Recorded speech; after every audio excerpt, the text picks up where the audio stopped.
This week we actually have Layers of Fear VR haunts Oculus Quest.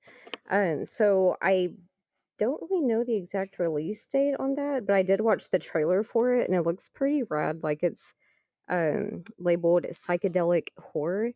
I don't know if any of y'all have heard of it or I checked it think it out. I think it came out because I saw Gamertag was Mhm. live streaming it. So either he has an early release, but even if that's the case, usually that means it's coming out tomorrow. So it's going to be out probably by the time this podcast goes up. Yeah, true. Yeah, so I'll definitely Let's try see. to I check just that pulled it out. There's up. a lot of new good ones though right now. Yeah. Yeah, it'll hold up. What's today? Today's the 9th. Yeah, it's literally coming out today. Aha. So damn, if we just recorded one day late, we're recording a day late. Usually we record on Wednesdays. Today we're recording on Thursday because there were some technical difficulties yesterday. So it's a shame if I'd known, if I bothered to actually look at these details. Um I usually look at them like the kind of last minute, not gonna lie, unless I'm particularly interested in the news piece or if I'm having to present it, but I didn't have to. Um, yeah, so this one, it's coming out today. For you guys, that'll be for all you listeners that are like just waiting on like refreshing Spotify. It'll be yesterday. Oh shit! It's just No. there's a bleep. Speaking of taking forever to set up the sitting thing, Destiny, you're super Oh. into horror. So what do you think about this game? Are you going to get it on Quest? I think I will. Like I said, it seems really different than the other ones. Like, so with them labeling it psychedelic horror, like that'll be pretty interesting. But it said that it takes place in this Victorian mansion that's like it keeps changing. And so it kind of Oh. reminds me of like Rose Red, the Stephen King movie. And Nope. Straight no. Straight no. Adam, you have to check it out with me. No, so yeah, it sounds really You cool. almost couldn't pay me to play it. Really? Almost. Hear that? Oh, man. Almost. You know, maybe I'll do it for a charity run, but that's about it. Maybe we can at least get you to try one in October. Gotta do it for like All right. Halloween. You have to do a scary game. Yeah, we'll do a Halloween stream, and I'll Yeah, play there one you go. scary game of That your would be choice. fun. Well, that's my only problem with this game. It says that it's another first person. Like, I wish that they would come out with more games that were multiplayer, like horror games. Mhm. Because other than like That The would be cool. Forest, I don't even really know if there's any out there. It seems like a lot of them are just first person. This One day. excites me because I played a game called No Way Out. That's a horror game. I don't say that. I don't know. I'd say I'd recommend it.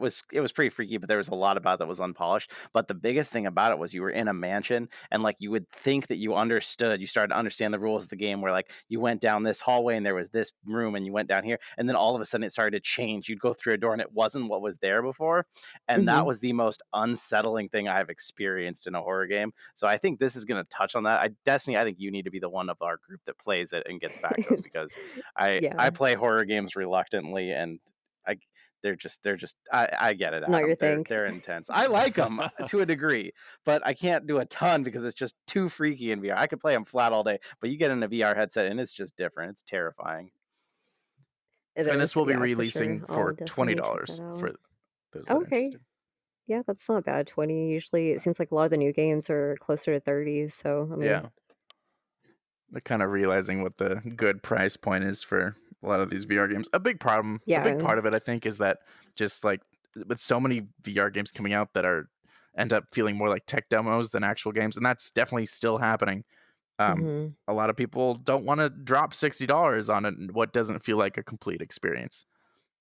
So, hopefully we get to the point where games are more regularly worth $60, but we're not quite there yet.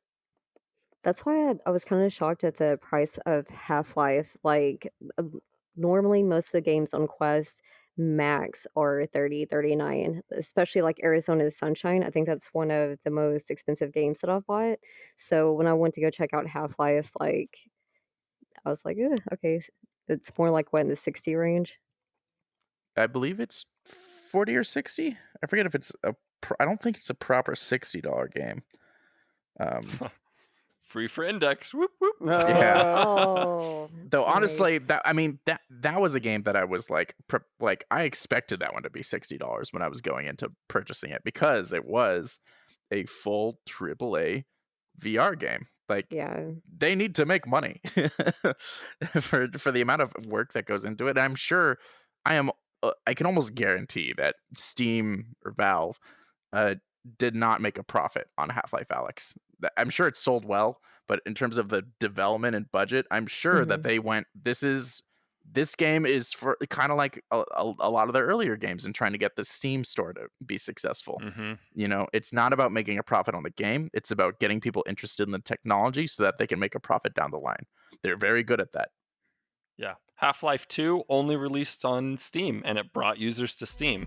Half-Life Alyx is bringing users to VR. That's why they didn't publish it flat. And so I Right. don't know. I think it's working though. Yeah, that Yeah. is a smart strategy for sure.